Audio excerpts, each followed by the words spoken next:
Welcome to the Fantasy Dad Show, live on Facebook and Twitch, hosted by Ryan Ryno Kennedy, Kevin Giroux, and Seamus the Moose Anderson.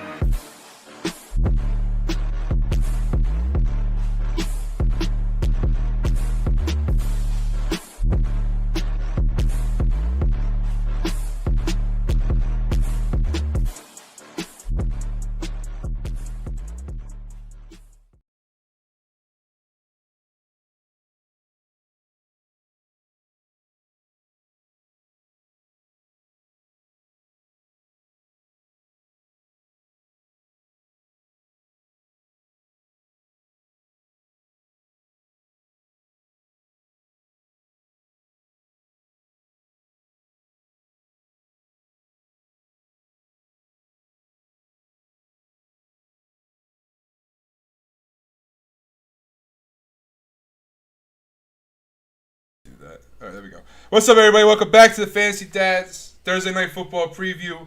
Joined by my boys, Moose and DanDan are here tonight. Last week you had Kevin and Moose. Tonight you got three of us. Excited to talk some football. Excited to start a new week, headed a new direction, and move past week one. It was a rough week for me. I wasn't here to talk about it on Tuesday, but we won't get into it. All you got to know is that Trey Sermon broke my heart. And we're going to keep moving forward, though. Hopefully, there's brighter days ahead for Trey Sermon owners, I think. So let's keep that vibe going. But, welcome back. I just want to talk about how we hit 800 followers on TikTok. Friggin' massive moves, bro. Super excited about that. And just, thank you guys again for the continued support. Bunch of new followers today on Facebook. Let's keep that growth going. And if you're over on YouTube, make sure you guys hit that like button for us. Comment in the chat, and share the link with your friends. As we all know, if you're watching, you're in a league, so make sure you share that link with your league mates. Tell them to check us out, and keep helping us grow, because without you guys, there would be no Fantasy Dads. With that said, I'm gonna kick off the show here. I'm gonna pass the mic to DanDan. He's just gonna talk about some injuries real quick. Nothing too in depth, but mainly just about tonight, and then the major ones, the ones that you should probably know, and then we'll get into some conversation. But let's get going, bro. All right. So obviously, the one everyone wants to point to is a Saquon active. He is active again on a short week. He'll probably be snap managed this week, but he is going to be out there. We know Fitzpatrick's out. Curtis Samuel on the Washington side, he's still out. Back to the Giants, we have Evan Ingram. He's still sidelined. Kyle Rudolph is active. Is he under consideration? That's obviously up to the league size and everything, but kind of it in terms of relevant players for the Giants and the Washington football team. Looking across the league, we know OBJ was ruled out yesterday for this week, so his week 3 status is going to be up in the air. Jamison Crowder is still limited in practice, so we still might have a target hog with Corey Davis. Yep. Darius Leonard, he's sidelined for this game. Well, not for the game, sorry. He was sidelined in practice. The Cowboys took some hits on the defense with DeMarcus Lawrence out for 2 months just about. Randy Gregory's doubtful for week 2 as well. Tyrell Williams, not optimistic, according to Coach Dan Campbell. Fire up on Raw. Oh, yeah. Well, if he wants to throw to the receivers, yeah, sure. Facts. Yeah. And then, near and dear to my heart, Marshawn Lattimore, he hurt his thumb. He's going to be out for a couple weeks. Ooh, that's actually huge. That's big for fantasy owners. If you guys got a number 1 receiver going up against the Saints, yes. That's usually a swerve, but if he's not playing, that's didn't he chip his thumb or something like that? Yeah, he had to have surgery. He chipped a bone in his thumb. How do you do that? So DJ Moore would be the guy this week if you were shying away from him against the Saints. He should probably be good to go. And that's pretty much it for all the big news in those terms of injuries. We all know Mostert's out for the year. He had his surgery on Tuesday, And Josh Jacobs, uh, he's been sidelined this Thursday's practice, so he's coming off a short week. Don't know if he's gonna play. If he doesn't, then Drake gets a little bit of a bump there. See if he could uh, still tow it as a bell cow. I think he can. Jake looked pretty good. Not gonna lie, I thought he looked pretty fresh and spry for the first time since the beginning of his time in Arizona. So if Jacobs doesn't play, I think Drake is a borderline RB. I want to say RB1 in PPR. I would say like very low end RB1 with like RB2 upside. I think that's where I would go because his floor is going to be there. I've been huge on Drake all season, dude. They did not pay him the amount of money they paid him to sit his ass on the bench. So and 100%. In reality, with the pattern that has been going with the Jacobs and Gruden rumors about how he doesn't really like to run one running back or he doesn't like Jacobs, whatever the drama is. Maybe he wants this, like maybe he wants the opportunity for Drake to showcase his talent, and I don't know, it just seems like a Gruden kind of vibe. But I think Drake, I think Gruden wants to be the smartest guy in the room, facts. Right? He's taken Henry Ruggs above Jerry Jeudy and Justin Jefferson, and all these receivers that are rated higher than him. He'll take a Kenyon Drake and say like, "Oh, this is the guy I handpicked," and now he's gonna try to force him in that role. So, I mean, we'll see if it works out for him. That's if Jacobs actually misses, though. So right, this is all speculation. We're just talking. But all right, with the injuries all wrapped up and stuff, let's just jump into a conversation, Moose. Let's talk about these trades that we've been getting sent on TikTok and stuff. Because it is after week one, everybody likes to either be high on their team and excited about it, or they're just really down and sad about a low output, so they're selling their team extremely low or extremely high for some guys they picked up, like a Tyson Williams. Let's talk about that, bro. Let's talk about some trades and what you should be doing right now with these players, like a Tyson Williams or a Brandon Ayuk or something like that. Yeah, like it's tough. Like we would definitely have to go through a lot of players, and we can do so. But I think a lot of people are listening to themselves when it comes to sell high, and I don't think people quite know that like. Guys like Joe Mixon, like you don't want to sell him high after week one. He's not going to go. Like he's not going to go that high because people like me would be like, dude, I don't even know if this guy's going to play the whole season. I don't know if this guy is going to be able to have a fantasy output of that value for the entire year. So remember who you're talking to. Like definitely pick your audience. There's people that are going to want way more for somebody. But we've been getting some good ones on TikTok, especially the post I had was about, being declined a trade offer. We had one guy like, let's just go through a couple of them and just see what we would do. Do I trade Montgomery for Mixon and Hines?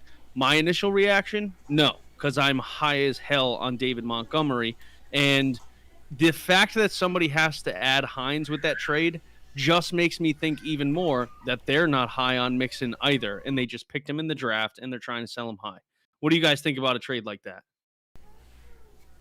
So for me, I always like to get the best play out of a trade, and because that opens up the flexibility in your roster to actually start somebody that you might have picked up this week. Montgomery in himself being the best player, he looked like a stud against a tough Rams front. I wouldn't sell off on him. I'd ride him as an RB1 or low end RB1 rather. At least until he starts to slow down. I mean, we've seen this for half a season, and he's just picked up right where he left off. Yeah, I would have to agree. Like, as much as I love the fact that Joe Mixon did what he did last week, it's not going to convince me just yet. We had another one. Do I trade Tyson Williams for James Robinson? I think the easy answer there is yes. Absolutely. And then. Yeah, like I think that's a fairly easy answer. Absolutely. I try to be really nice to these guys because like a lot of people like they are just playing for fun. Some don't play for money, and right. Like they don't listen to people like we do. They don't think through stuff like we do, like we like to do. You know what I mean? Some Right. people are just casual players. So another one like the drops, guys. Like I have to preface this. Like if you're dropping players, man, like just know who you're dropping.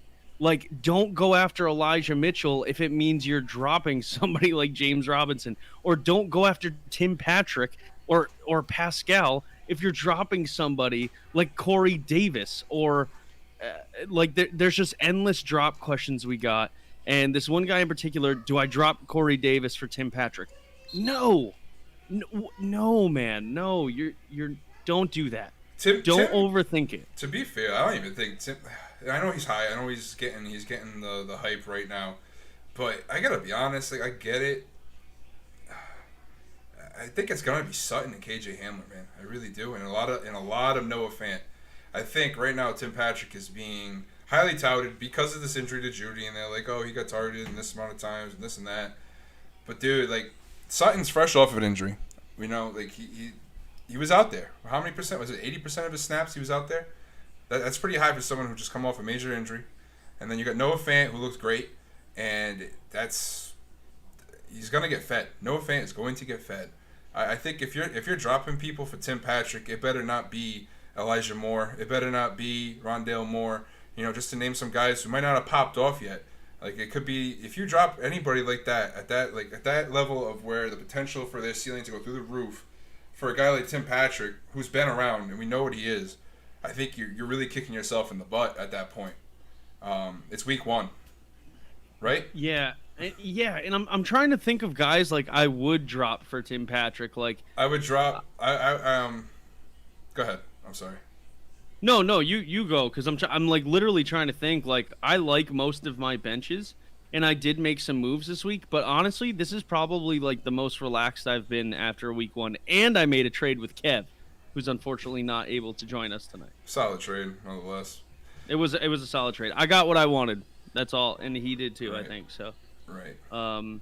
But yeah, like, I'm trying to think of guys. Like, if you took a flyer on like Kenneth Gainwell, and as much as I love him, no, you're not dropping Kenneth Gainwell. I won't let you finish that sentence. Do not drop Kenneth Gainwell. If you watch football, you know Darren Sproles. That is what he's going to do. And Miles Sanders is already. I know it was only a rest day, but there's a reason why he's getting a rest day.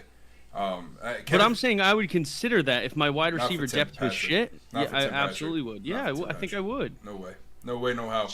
Nope. So who out of running backs who would you drop? Because I'm not like dropping running backs. Running back, I wouldn't drop any running back really for Tim Patrick. The wide receiver. So it would be wide receivers. It would have to be a wide receiver. You'd have to match the position, or if you have a backup tight end that flopped, and tight ends is so vague and blah. If you had a Jordan Atkins on your bench who got 0 targets and Pharaoh Brown took the show over, that's somebody I would drop. You know. Yeah, or if you're from New England and you thought you were cool taking Mac Jones in the 15th round of the draft.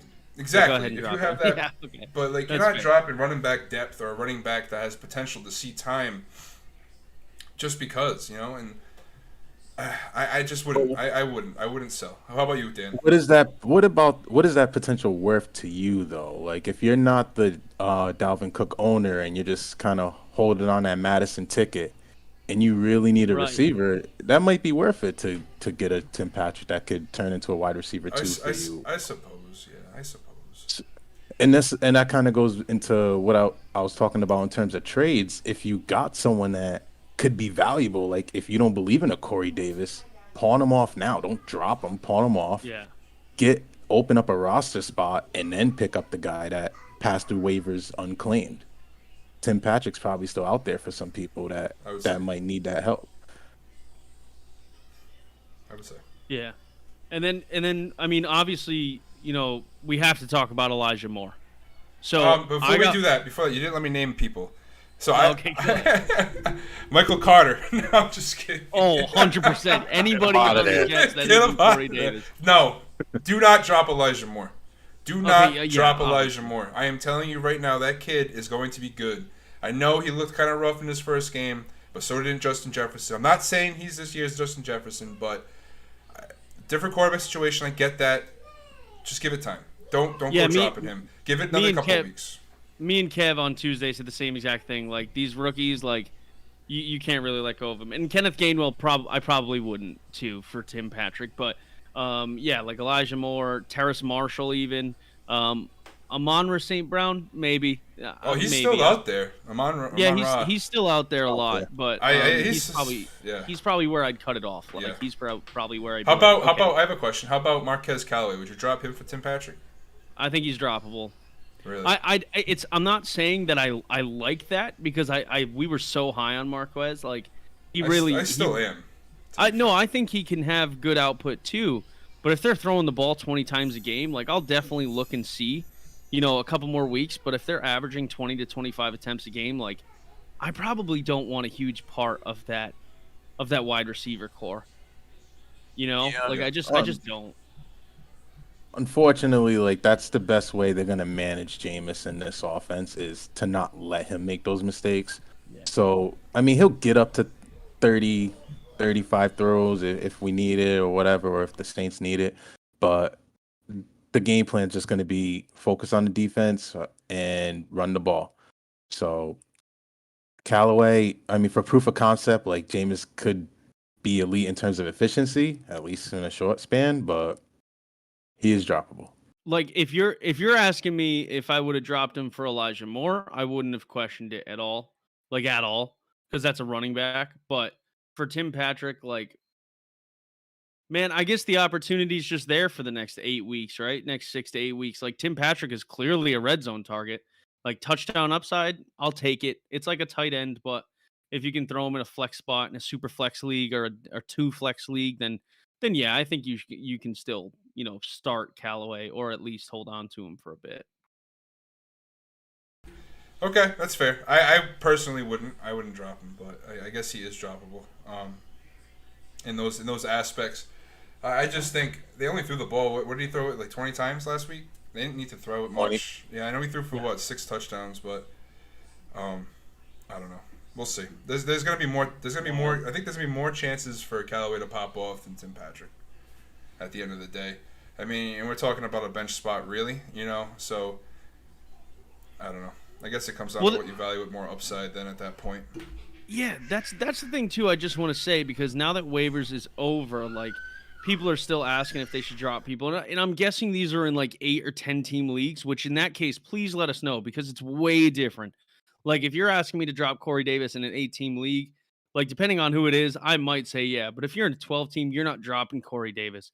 You're not dropping most guys for a Tim Patrick, But if your wide receivers are not up to snuff, or you have too many running backs on your bench because you took too many, if you took a Zach Moss, like obviously drop him for Tim Patrick. Like that's an obvious case. But I agree. Yeah, let us know. And I don't mean to be mean.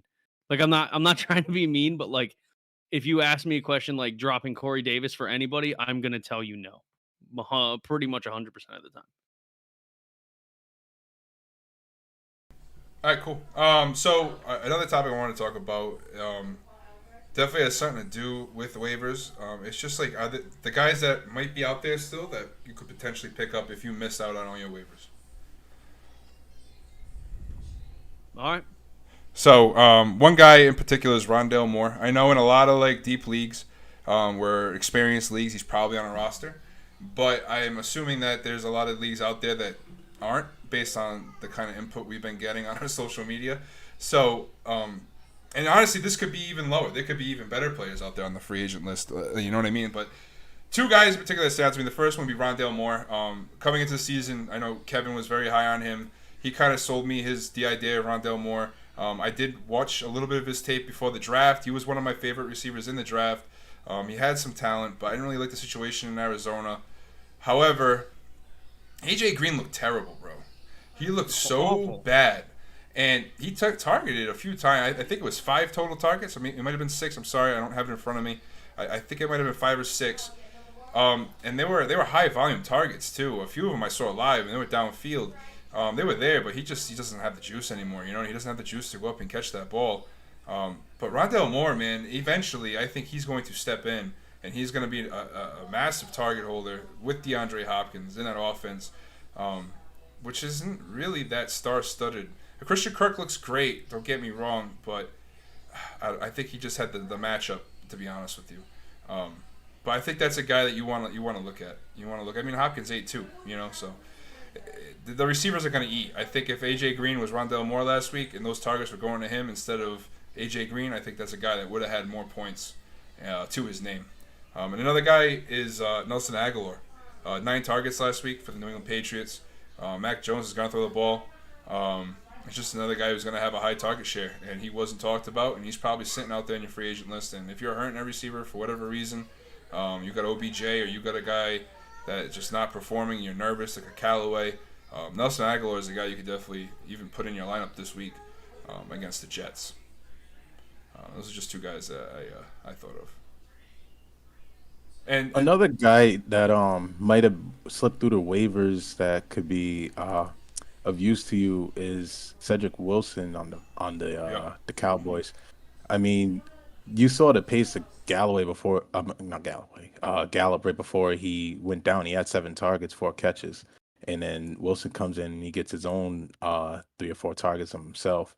So if he's even getting 6 to 7 at a lesser role, that third receiving option in Dallas against a favorable matchup, like it's gonna have value because Dak seems to be really healthy, and if Zeke's not performing up to stuff, then they're just gonna air it out, and that's gonna lead to points for all the receivers. Yeah, I like that call too, and I'll just say my piece because you guys pretty much mentioned the guys that I wanted to mention. But another guy that I really like, and it's only due to targets, is Hunter Renfrow. He's like so widely available scooped him. He's so widely available. I don't even know what his percentage owned is. It's probably like less than 30%. But the dude got targeted 9 times last week, and it's not like You want to know his percentage? You want to know his percentage? Yeah, 5%. Yeah, it's crazy. It's not like a KJ Osborne. Like, I've seen KJ Osborne get picked up in a lot of leagues, and as much as I love the kid's potential as the wide receiver 3 on that team, like, Hunter Renfrow is Derek Carr's guy. He's like the Julian Edelman to the old Tom Brady. Like, I'm not saying he's as good, but he'll be targeted just as much. He got 9 targets, while another player named Darren the Walrus Waller got targeted 19 times. So for him to pick up 9 targets in that game is insane. So keep an eye on him, man. I'm not saying he's gonna be a Cole Beasley, but he's the same thing. Like, if you think about it, like, he's gonna get targeted. He runs better routes. He runs better routes than Cole Beasley. Yeah, and Cole Beasley doesn't. I don't think he necessarily has the red zone targets like Hunter Renfrow will, because they have to focus on Waller so much. So I would keep your eye on him too if you need some help. Take a look after the second week. I'm not saying pick him up and play him this week, but take a look and see, you know, where he is and where you're at. And I'm sure there'll be more injuries, knock on wood, after week 2. So. All right. Yeah. You got anything else to add, Dan? So if you believe in Renfrow, then I mean, going back to some drop candidates, Bryan Edwards, Henry Ruggs, are we stashing them or are we dropping these guys? I would stash Edwards. I would drop Ruggs. 100%. Yeah, I would agree. I mean, I think. Yeah, I guess I would. They do much until like the overtime, which is scary because I mean, at that pace, it's kind of like what is his value or where's he in the hierarchy? But we're talking about Edwards, right? Yeah. Yeah. Yeah. I mean, I don't want to drop him because just the hype that he had going, taking that number one receiver outside spot, But I think at a point in the season where there'll be guys who fall off on the offense, like in game plans and stuff, I don't think that'll be Renfrow. And Renfrow was serviceable last year in a few weeks. I mean, he wasn't an every week starter by no means. But there were weeks where he had 20 points in PPR leagues. Like, that's going to happen. And Derek Carr has come out and said that he is his favorite receiver. Like, he said it. He's the best player on the team, he said. Honestly. Like, that's something to be said. And I think we're dropping Henry Ruggs for him. I think we're dropping Edwards for him now that I just talked myself into it. Yeah. Like, I think if you're in a position where you can kind of take a chance on a guy like that, like, I probably would. Like, I trust most of my teams where I'd be like, if Bryan Edwards does, because Hunter Renfrow is still going to be available after this weekend, so I might hold on to Edwards and just see what happens this weekend. Yeah. With him and Carr, like, that's something I would consider. Like I don't think I would have gone into the waivers and be like, oh, I'm dropping Edwards and I'm picking up Hunter Renfrow, baby. But but I definitely think that like I just like where he could be in regards to his targets. Like if he doubles his targets and Bryan Edwards gets like another 5 this week, like yeah, I'm probably going with what's happened the last 2 weeks. I think that's the way I would have to think it. Yeah, Bryan Edwards had 5, so I'll take 9 targets over 5. I don't even care where they are on the field, to be honest with you.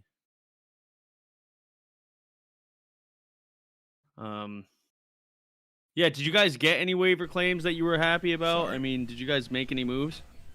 So I did. I got Hunter Renfrow. I put in for Nelson Aguilar, and I put in for Van Jefferson, but I didn't get either of them, and I ended up with Hunter Renfrow, which I was happy about. So I'll take it. Yeah, I did win the Elijah Mitchell sweepstakes. Was almost talking myself out of it because I wasn't the number 1 priority, but I mean, I'll take it. He could be a potential league winner if he actually remains the bell cow. I also put a high priority on just getting Arizona's defense because they seemed legit. Oh my god, it looks so good. So yeah, I mean, they did shut down a pretty good Titans team. I mean, I think we're underestimating the fact that that team added Julio Jones and they might have lost their coordinator, but they still have the firepower. So yeah, I mean, not that we drafted a defense at a premium, but when you see a unit gel and then especially put on a good performance on the road like that, it's somewhere you could sneak some points in your lineup. It's like last year's Washington football team. Yeah. So I agree. Go out and get them. Moose, anybody you were happy that you added? I didn't really pick anybody up, to be honest with you. I just had some horrible waiver claims. I picked up Elijah Mitchell in one league just because it's a non-waiver league, so I was able to just pick him up like right after the game pretty much. But other than that, man, like I like my teams enough. Okay, so one of them, like anywhere I drafted Michael Carter, I was picking up another running back. And Jamal Williams actually was available in one of my leagues somehow. He got dropped. So I picked up Jamal Williams in place of Michael Carter. So my team just like instantly got better. I did make a trade. I made a trade with Kevo this week. You guys know Smirks, the other member of the squad. We made a trade I was happy about. And I think he was too. And I think nobody thought it was like a terrible trade. So my tight end in that league was Ferkser. And I just took a shot on him in the last round. And I also had my running back too is Javonte Williams. And as much as I loved the fact that Williams outtouched Melvin Gordon, I just wanted Damian Harris. I don't think they're going to sit him. I think they might sit Stevenson for a bit, but I don't think they're done with Damian Harris. He was just too good on Sunday. So I traded Javonte Williams and Marvin Jones Jr. for Jared Cook and Damian Harris. And some of you guys might think like you kind of gave up a lot there. I think I did. But my wide receiver core is so nasty in our legal record, dude. Like it really is. Like that's exactly why I drafted the way I did, is because I knew I was going to have some trade bait there, and I just didn't like the running backs on the board, and I took Javonte Williams before I took Damian Harris, and I regretted it. So I also needed a tight end bad, and I think Jared Cook has a good outlook, with Justin Herbert, and that was Kev's backup tight end, so I knew he wouldn't fight me too hard on that. But other than that, man, like, yeah, I just made some simple ones. I picked up Ertz in another league of ours. Actually, in our legal record, I picked up Ertz and dropped Ferkser. So I just kind of wanted to have him as backup too. So, yeah. Fair. I did not mention earlier. Ertz was I think he was absent or limited in practice this week. Shit, of course he was. So I mean, this is tradition for him, and I mean, if he does miss, then got it to the moon. But I saw that, and I put him in my DFS lineup immediately. Yeah, I mean, I'm not saying I'll play him right away, but I did also just trade for Jared Cook. So like, I kind of need to have a backup, and if there's one guy I think I'd want there, it would be Ertz, because at least he's been with that team for a long time. not really taking a chance. I mean, my bench is pretty good as it is, so I'm not too worried about it. For sure. All right, so let's start talking about tonight. The game doesn't look that great on paper. Kind of a sketchy game. All right. Do we want to get into specifics for this game? See where we're at with guys? Yeah, I'm down. You start us off, Dano. Do you have anybody? Sorry. That's all right. Do you guys have anybody playing tonight? You have anybody going?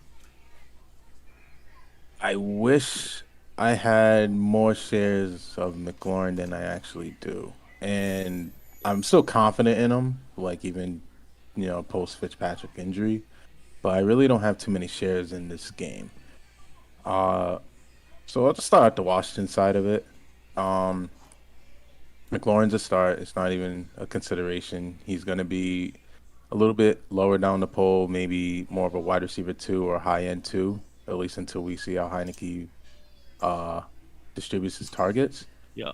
But confident in him. Diami Brown is a rookie. We'll just keep our eyes on him. Not going to pick him up or whatever, but just put him on your watch list for now. Logan Thomas, he only had 3 targets last week, but he did get in the end zone, and we'll see how it shakes out with the new quarterback, see if he gets a little bit more involvement. Yeah. Gibson's a go, and McKissick was missing in action, so... That I was going to say, I totally forgot to mention that. That's another guy I would drop. You would drop J.D. McKissick? Yeah, that's another guy I think I would drop. I think this is Antonio Gibson's backfield. I really do. Now, I'm saying if you're in an opportunity to, if your running backs are like really that bad, then probably not. But that's somebody I would have gone after Mitchell with, probably. Okay, fair. Just because of the potential. I mean, what's the best case scenario is McKissick gets you 75% of what he did last year, because he's not getting 80 catches again. Like, maybe he gets you 60. And it already seems like he's on a pace to not even go near that. They want to use Gibson as the workhorse. And, I mean, for those that got Gibson end of the first or early into the second round, looks like it's going to pay off for you guys. Yep. And, this especially with the to shy away from. Yeah, especially with the target share. McKissick only had 1 target last week. Gibson had 5. So, I mean, he did play wide receiver in college. So maybe they're finally getting their head out of their asses. Thank you, Riverboat Ron. Way to go, buddy. Fire him up. Kevin's in the chat telling us that Jarrett Patterson is the handcuff for Gibson, a.k.a. Jet Peterson. Patterson, I'm sorry. Jet Patterson. Ooh. But anyway. I have McLaurin stock tonight. I have him in a few leagues. I was high on McLaurin, as pretty much everybody else was. He just hopefully tonight he breaks out. But for some reason, the Giants, they play the football team very well. I don't know why. I don't know if it's Daniel Jones or if it's the team. But hopefully McLaurin can put up some numbers for me. He kind of hurt me last week. So, yeah, I think people, and I think you're right to worry a little bit. Like, I think you have that right, but I also think that McLaurin's just so good. And one of the passes he caught last week absolutely should have been intercepted. I don't know how it wasn't, but I wouldn't worry too much if you're a McLaurin owner. Like, he is that good. He is. He showed it last year that he is that good. He didn't matter who his quarterback was. Right, exactly. So he's going to make Taylor Heineke look good. I wouldn't be too concerned. So that's all you guys have playing, just Gibson in a couple and McLaurin in a couple? Yeah, I don't actually have Gibson stock at all this year, which is kind of sad to me, but... might have the defense going, actually, in one league. Yeah, I think I have Chase Young as an IDP in a league. That's dope. Dynasty league. And I have their defense in a few leagues. But... definitely no Giants. Oh, I do, baby. I got I got AG going in one game. In our dynasty, I have Antonio Gibson going.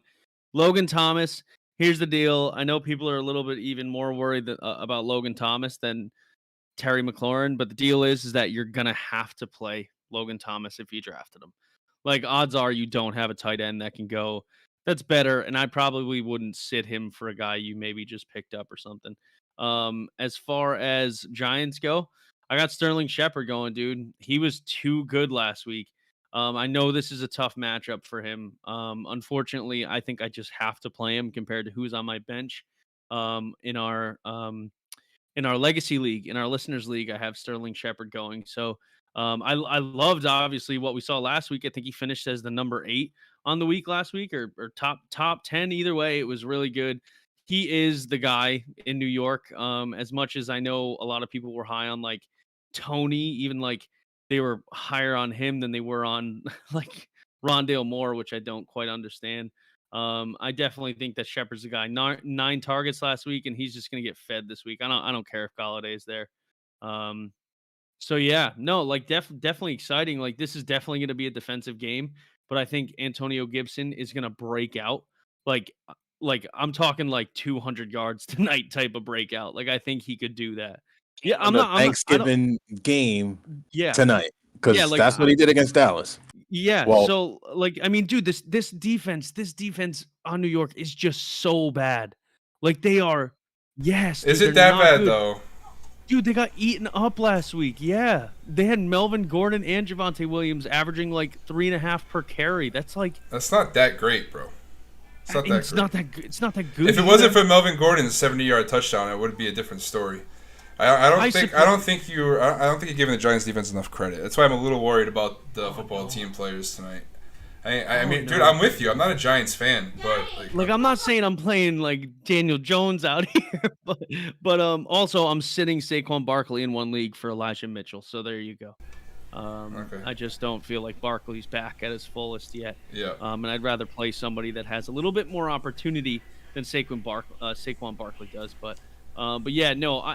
Listen, Ryno, I get what you're saying, because I don't know. Once they start to play when they play Dallas, dude, like they're gonna get eaten alive. Like I really, even though you it's can't divisional. compare that offense. Like, the football team's offense is nothing near the Cowboys. But I do think Antonio Gibson has that much talent. Like I think he'll run more yards than Zeke does against him. I just think that this defensive line just didn't show up to snuff last week. And I think the same thing's going to happen with Antonio Gibson tonight. I don't know if Terry McLaurin's going to get 2 touchdowns or like 100 yards. I don't know if that's going to happen. I think their backfield is probably a little bit better than their front seven, but I definitely think Gibson's going to do work tonight. So yeah, I agree. Is there anybody else you guys are like particularly worried about playing? I know Saquon's like obvious, but like you guys aren't worried about Logan Thomas? I'm worried about Logan Thomas for sure. Or Scary Terry? What about Galladay? Galladay would be the guy that, I mean, somebody might have picked him as the wide receiver 3, or if you went running back heavy, he might even be your 2. And he didn't really establish himself. He was 3rd in targets. He only had 4 catches last week. And this isn't the best matchup. So, I mean, I'd be sitting him. But if you're in a situation where you have to play him, just hope for the touchdown. I mean, last weekend with the Shepard, just hope that Galladay gets in the end zone, uses his frame. Yeah, agreed. We did get a quick question from Jordan DeCarlo. Thanks for coming back, buddy. What? We had a question on YouTube first. I was waiting to finish. Oh, we did. All right, we'll get to you in a second, Jordo. On YouTube, John Thayer wants to know Darius Slayton tonight or Cole Beasley or Russell Gage in a PPR. Dan, I'll let you go first, but I think. All right, so yeah, I'm Beasley and not even thinking about it. Beasley in a PPR, and then if say Beasley wasn't in the equation, then I will go with Slayton tonight. Russell Gage didn't show me much of anything. I'm not even considering him. He would be a drop candidate for me. I mean, depending on league size. Who's that? Who's a drop candidate? Russell Gage. Yeah, 100%. I'm with you on that. I think both tight ends are going to have more value than Russell Gage this year. And that's saying something. I said it before. I said it on the show Sunday. Matt Ryan is just not good anymore. He's garbage. They're tanking this year. They're not going to score a lot of points. I just wouldn't want any stock. Unless you got Calvin Ridley. It's probably the only guy on the team I want right now. And I'm 100% trading him after his game. I would. I would. So I did make a trade for him this year, in our dynasty league, and I gave up CeeDee Lamb, and I thought Ridley would be the guy that like just gets targeted. After last week, I'm now scared. I am definitely scared. That's one guy that scares me. As far as this question goes, who'd you say it asked Thayer? Yeah. It was His name Thayer? Brooks. Yeah, Cole AKA Beasley. Brooks. One. Yeah. Oh, Brooks. Brooksy. Yeah. Yeah. Beasley. Cole Beasley, without a doubt. Yeah, me too. Beasley all day. Yeah. I just think I liked Russell Gage as a PPR kind of guy of a guy on like the start of the year, but after watching week 1, I know it's just week 1, but I think it's just going to be a sign of things to come for that team. Hey, let me ask you guys a question real quick. I want to get off topic just for a minute here. Are you guys, depending on where you drafted a tight end, are you guys trying to trade for Kyle Pitts real quick? I would. I would. That to me this week, I was like, who are some guys I want? Like, I definitely want to try to get Damian Harris if I can. I've been trying to get Kareem Hunt in one other league, but the guy's just not going to budge. He's just asking too much. But like another guy I'm targeting is Kyle Pitts because I always take tight end late. I have Hawkinson in a few leagues, but other than that, like I'm pretty light. And Kyle Pitts is a guy that I will definitely trade for. I think he has massive upside the rest of the season. Ridley, I'm worried about, but for some reason, Pitts, I think you can get a little bit lower. Yeah, I like Pitts. I'll tell you what, Moose. I'm gonna steal your absolute. I want Tyler Higbee. Oh, He looked like he looked like a guy that was just. I mean, they were giving him screens. Stafford's obviously gonna air it out. I mean, for 26 passes, Higbee caught 5, had 5 receptions. That's a guy that I would like. Even if I had a Pitts, I might even flip him for a Higbee because people take draft stock into account for trades right now, and you could kind of sell that angle and say, hey, this guy's gonna get rolling, but I'm more confident in Higbee moving forward. I do like it. Was that my absolute last week? I think so.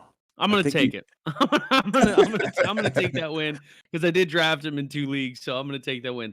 Let's get to Jordan's question real quick. So, he said, I know stacks aren't really good unless there's a QB.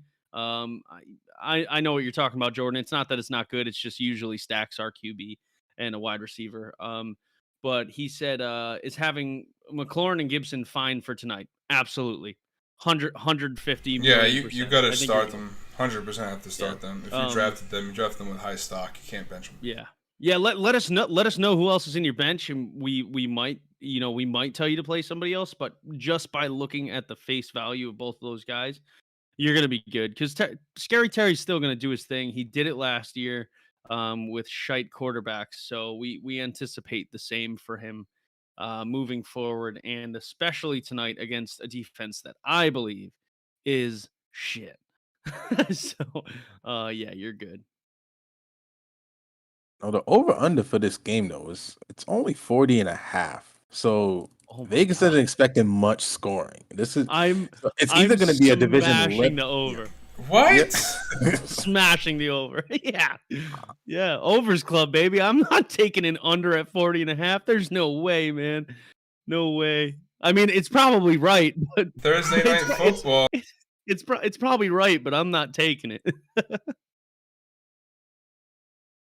I mean, just like 40.5 points in a football game nowadays, just like as often as it happens with teams like we're about to see tonight. Hold up. I'm scrolling back. I'm scrolling Jordan back said here. My other options were Sutton, Harris, Mitchell, and Deontay Johnson.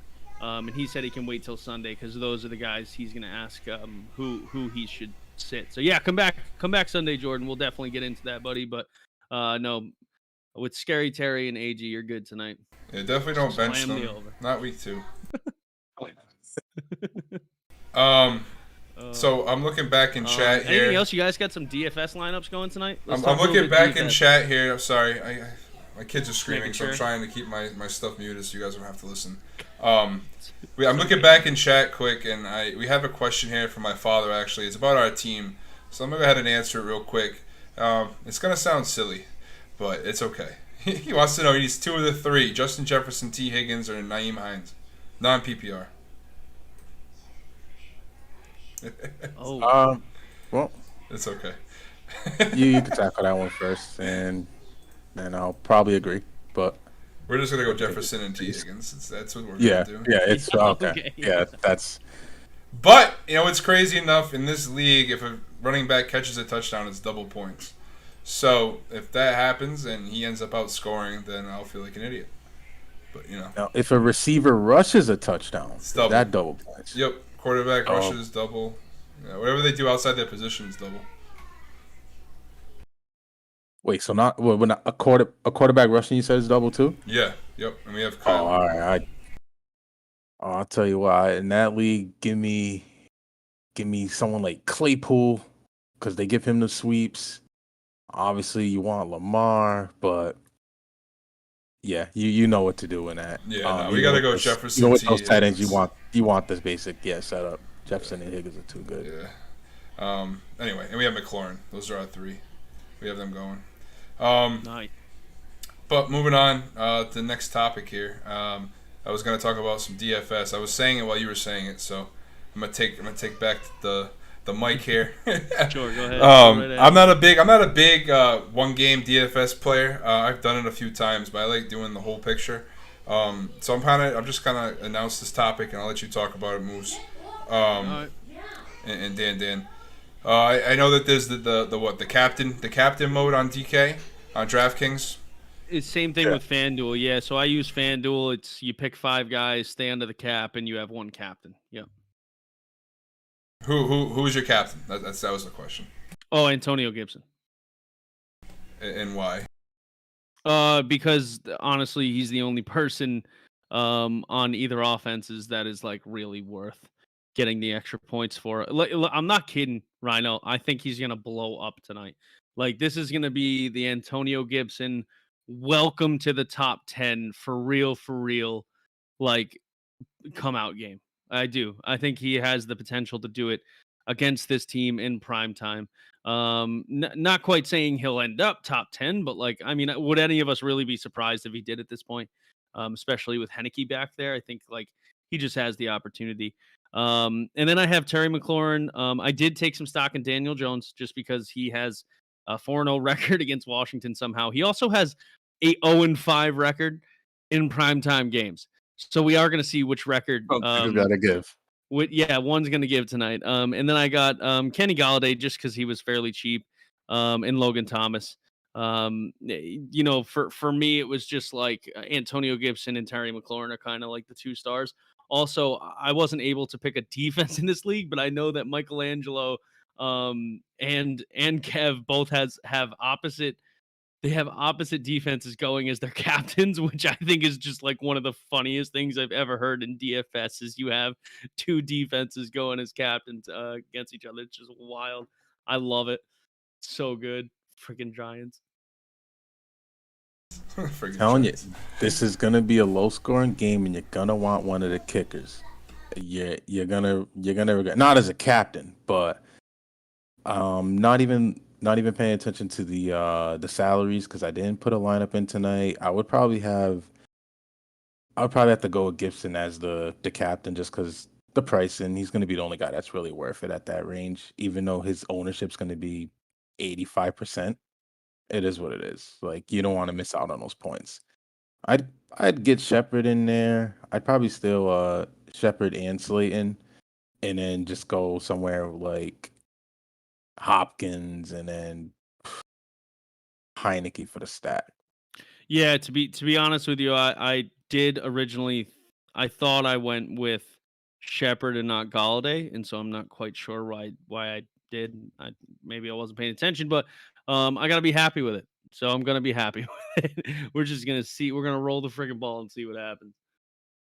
Ryno, do you have any DFS going, or you don't generally? I don't do I don't do the one game one. I do have a DFS lineup, but we'll talk about that Sunday. I'll talk about it right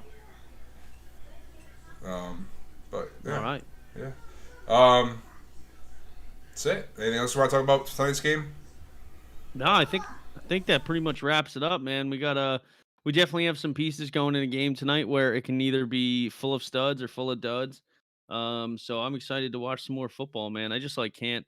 Every 3 days is harder and harder. So once it's Thursday, I'm good. Yeah, facts. You got Thursday night football, then Saturday college, and then Sunday, and then Monday, and it's just Yup. Best time of the year, though. For sure. All right. I do want to say though, before we close it out, like even these options that would be so-called flex options, like a Sterling Shepard, you're gonna want to put him as a wide receiver, just because of the fact that there could always be an injury or a late injury report addition or anything like that. So you want to secure your lineup by putting him in as a receiver or the running back, and then let the other chips fall where they may. It's a good call. That's a good reminder. That's a good reminder, Dan. Good shout. Totally forgot about that. Because then you feel like a little insecure, like, oh well, now my stud's gonna have to go as the flex position, and you won't play the high upside guy on Sunday, but you protect yourself better this way. So Right, and if you haven't been playing fantasy for long, please ask us why we do that, and we'll give you a better explanation. But basically, your flex spot is there for availability, like who's going to be available on Sunday, who's going to be available for the late game Sunday or for the Monday night game. Like you have to be able to make changes in case there's any late injuries. God forbid one of your guys gets COVID and you don't have, another wide receiver to put into your wide receiver spot, and one of your wide receivers is sitting in your flex when you could have played a running back on Sunday. So, let us know. I'm going to close this out here. Make sure you guys follow us on TikTok. Hit the like and share buttons for everything we do. We'll be back Sunday morning at 11 a.m. if you are here. Thanks for joining in as always, and we hope you guys enjoy some football, man. all right. All right.